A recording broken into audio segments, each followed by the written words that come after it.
Welcome to Kenton Teaches. Enjoy the video. You begin by securing proof and starting official channels. You need the Imei, purchase proof, and owner account access. Once you have those, sign into the phone maker's service and enable location features. Then call your carrier and report the loss so they can flag the line. Explain why the Imei matters for identifying your device. Make sure to note names and reference numbers. This preserves evidence and speeds later requests to law enforcement if needed. Continue by working through provider channels rather than attempting unofficial tracking. Ask the carrier to blacklist the Imei and to record any network-based location attempts for investigators. They may provide limited assistance to law enforcement.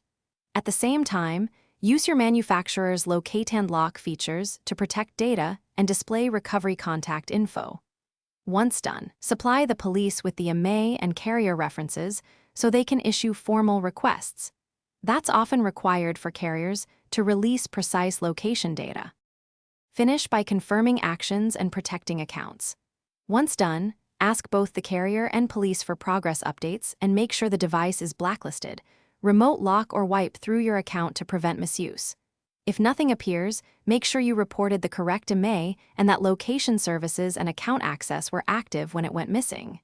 If problems persist, escalate the case with police. Memory. Official channels and documentation are the lawful, effective route when Imei tracking is needed. Thanks for watching. Please subscribe if this video was helpful.